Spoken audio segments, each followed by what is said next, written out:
E aí pessoal, tudo bem com vocês? Nesse vídeo nós vamos resolver um exercício que deu bastante comentário, principalmente no Facebook, envolvendo os conjuntos dos números naturais, inteiros e racionais. Esse exercício é um verdadeiro ou falso, aqui eu coloquei 4 afirmações e vamos ver qual é a verdadeira, justificando por que ela é verdadeira, que é a parte mais legal aqui desse exercício, e também vamos justificar por que as outras são falsas, né? Então vamos lá, vamos ver o que esse exercício está dizendo. Olha, sobre os conjuntos M, Z e Q é correto afirmar. Item A.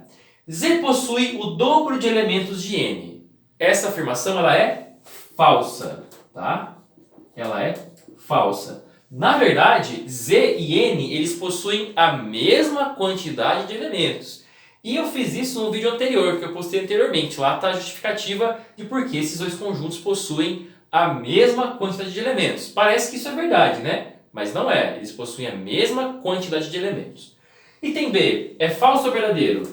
Isso aqui é falso também. É uma afirmação falsa.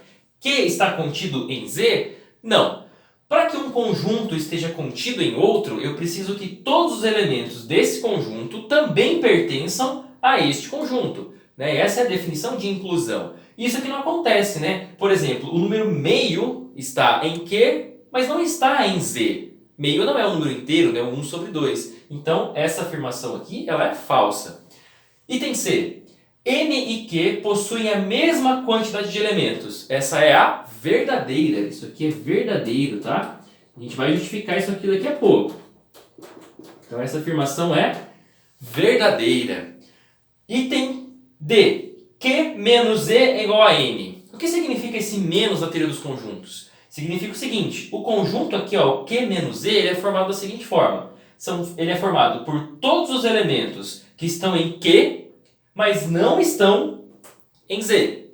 Então, eu estou dizendo que todos os elementos que não estão em Q, que estão em Q, mas não estão em Z, esse conjunto é igual ao conjunto dos números naturais. Isso é verdade?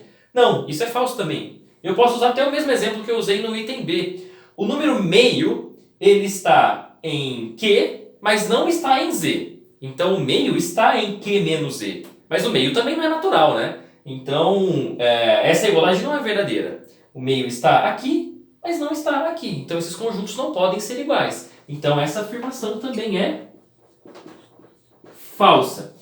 Ok, então vamos lá. Ó. Vamos justificar agora o porquê essa afirmação é verdadeira. E essa construção é muito interessante. Então fica aí que você vai entender porque N e Q possuem a mesma quantidade de elementos. Retomando aqui, antes de mostrarmos que N e Q possuem a mesma quantidade de elementos, nós vamos precisar definir alguns conjuntos, tá? E antes de definir os conjuntos ainda, vamos lembrar o que significa ter a mesma quantidade de elementos. Dois conjuntos possuem a mesma quantidade de elementos se eu consigo associar cada elemento de um conjunto de maneira única com um elemento do outro conjunto. Tem uma correspondência 1 a 1, sem que sobre ninguém em nenhum dos conjuntos. Se eu conseguir fazer isso com M e Q, então eles possuem a mesma quantidade de elementos. E é o que eu vou fazer aqui, tá? Por meio desses conjuntos que nós vamos definir agora. Então vamos lá. Considere os conjuntos A1 formados só pelo zero. E para N natural com N maior que 1, vamos definir esses conjuntos AN. E como é definido cada AN desse? Esses conjuntos são definidos assim, formados pelas frações P sobre Q, mais ou menos P sobre Q, melhor dizendo, com P e Q naturais, mas não nulos, diferentes de zero. MDC de P e Q tem que ser 1, e P mais Q tem que ser igual a N. Então, quando eu pego um N e procuro por P e Q satisfazendo essas três condições que estão aqui, então eu vou montar essas frações e colocar dentro do AN, ok? Vamos ver aqui alguns exemplos para ficar mais claro. Ó. Vamos ver aqui o A2. Então o A2 é formado pelas frações P sobre Q, com P e Q diferentes de 0, MDC de P e Q igual a 1, e P mais Q tem que ser igual a 2, porque no caso o N aqui é 2, certo? Quais números satisfazem essas condições? É o P igual a 1, e o Q igual a 1 também. Então, eu vou pegar as frações mais ou menos 1 sobre 1. Então, eu vou ter a fração 1 sobre 1 menos 1 sobre 1. Eu vou deixar assim, tá? Porque esse aqui é o 1 e esse é o menos 1, né? Claramente. Mas, só para lembrar, né, de que eles vieram dessa definição que está aqui, ok? Então, por isso. Beleza. Vamos ver agora quem é o conjunto A3. O conjunto A3 é formado pelas frações P sobre Q, com P e Q diferentes de zero, MDC de P e Q tem que ser igual a 1 e P mais Q tem que ser igual a 3. Isso vai acontecer para quais P e Q? Para P igual a 1 e Q igual a 2, e para P igual a 2 e Q igual a 1. Você tem aqui, ó, MDC de 1 e 2 vai ser igual a 1, e os dois não vão ser nulos, né, além da soma da 3, certo? Então eu vou ter aqui, ó, 1 sobre 2 menos 1 sobre 2, e o outro parzinho é 2, 1, né? Então vai ser 2 sobre 1 e menos 2 sobre 1, certo? Então esse aqui é o conjunto A3. Vamos fazer mais alguns aqui. Vamos fazer aqui o A4. Então o A4, né? Mesma ideia. Frações P sobre Q, mais ou menos P sobre Q. P e Q não nulos, MDC de P e Q igual a 1 e P mais Q agora igual a 4. Então isso acontece para quais pares? O primeiro, P igual a 1 e Q igual a 3. Né? 1 mais 3 dá 4, MDC de 1 e 3 é 1 e eles não são nulos. Então tem aqui, ó, 1, 3 menos 1 sobre 3. O próximo seria 2 e 2, né? 2 mais 2 dá 4. Só que MDC de 2 e 2 é igual a 2, não é 1. Então, par 2, 2 não entra aqui. E o próximo é 3, 1, que é o contrário do que está aqui, né? Aí, o 3 e o 1 satisfazem essas condições. Então, aqui eu vou ter... vou colocar o 3 primeiro, né? Eu vou ter aqui o 3, certo? Sobre 1. E o menos 3 sobre 1. Beleza, esse aqui é o A4. Vamos fazer agora mais um só, o A5, porque os outros vão seguir de maneira análoga, tá? O A5 vai ser quem, né? Ó, são as frações P sobre Q, P e Q diferentes de zero, naturais, MDC de P e Q igual a 1, e agora a soma de P mais Q tem que dar 5. Primeiro par, 1 e 4. P igual a 1, Q igual a 4, né? Satisfazem essas condições aqui. Então a gente vai ter 1 quarto menos 1 quarto.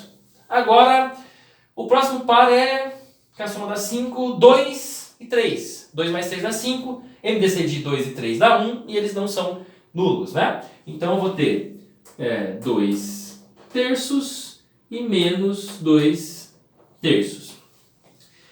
Tem mais algum? Tem, né? Agora a gente tem, nós pegamos ali o 2 e 3, né? Eu posso pegar agora o 3 e o 2, né? O P igual a 3 e o Q igual a 2, né? Então, vamos lá, isso também funciona, também satisfaz as condições aqui.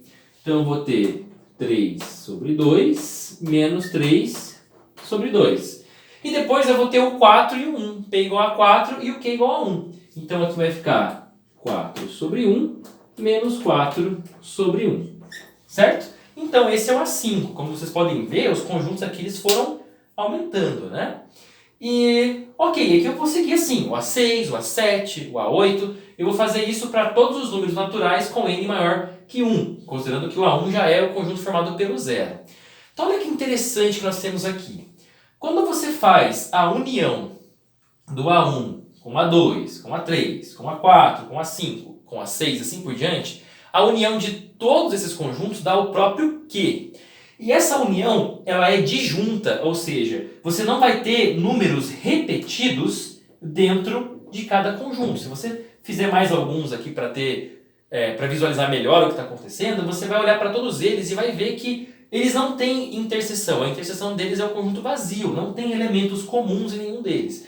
Então nós temos aqui uma forma de escrever o conjunto dos números racionais como sendo uma união de conjuntos finitos, uma união infinita de conjuntos finitos, né? Isso é que vai fazer a diferença aqui no nosso raciocínio, certo?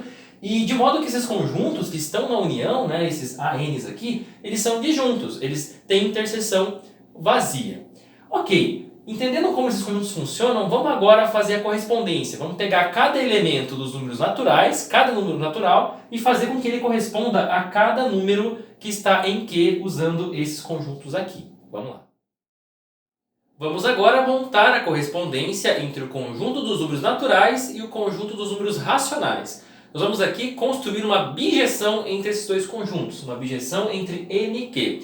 O que significa uma bijeção. O que é uma bijeção? É uma aplicação, uma correspondência, uma função que pega cada elemento de um conjunto, associa a um único elemento de um outro conjunto, e isso acontece de forma inversa também, de modo que não sobra ninguém no primeiro conjunto e ninguém no segundo conjunto. Vamos fazer isso entre os conjuntos N e Q.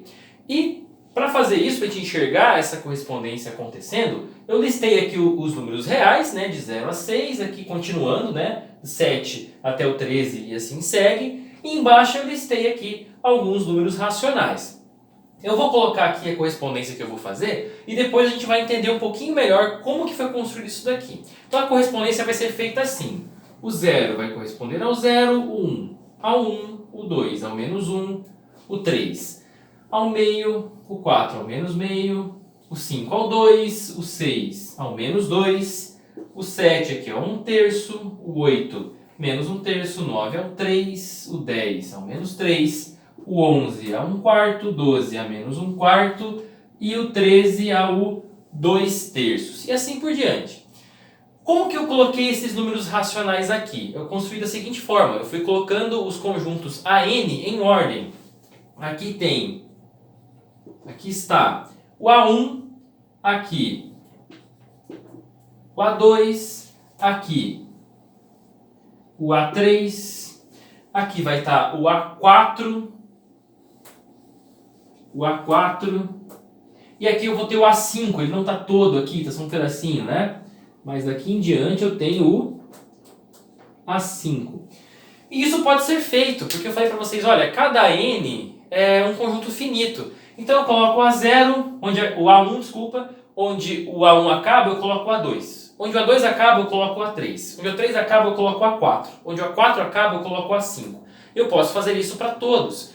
Dessa forma eu vou percorrer todos os números racionais, sem faltar ninguém e sem repetir nenhum deles. Então essa correspondência, ó, dos naturais aos racionais, ela é uma bijeção. Um único natural vai corresponder a um único número racional. Olha só, você consegue colocar os naturais, né, começando do 0 e seguindo em diante, de forma que embaixo de cada um deles eu coloque um único número racional, certo? E isso acontece infinitamente, repetindo esse padrão aqui, né, ó, seguindo o A6, o A7, o A8. Então eu tenho uma correspondência entre N e Q de maneira única, sem faltar ninguém em nenhum dos conjuntos. Então, por isso eu posso concluir que N e Q possuem a mesma quantidade de elementos, ok? E para completar isso daqui, né, eu comentei anteriormente no começo do vídeo que N e Z possuem a mesma quantidade de elementos. Então, a característica comum que esses conjuntos possuem, N, Z e Q, é essa. Os três conjuntos, N, Z e Q, possuem a mesma quantidade de elementos. Uma coisa que é bem curiosa, né? Porque parece que isso não acontece, mas é verdade, está demonstrado aqui. Não temos essa bijeção de uma maneira explícita, né? Não tem assim a função, a definição dela, mas a correspondência é feita dessa forma, ok? Então é isso aí, se você gostou desse vídeo, deixa o seu like, se você tem alguma dúvida, quer perguntar alguma coisa, deixe um comentário. E também compartilhe com aquele seu amigo que gosta de matemática, gosta de ver essas curiosidades, essas coisas que parecem ser meio estranhas, meio malucas. Então compartilhe esse vídeo para que mais pessoas tenham acesso a esse conteúdo. E isso também vai ajudar bastante, vai me ajudar bastante a continuar produzindo vídeos aqui no canal e também para as outras redes sociais da matemática como ela é. Beleza? Então é isso aí, obrigado por você ter assistido esse vídeo e nos vemos no próximo. Até mais!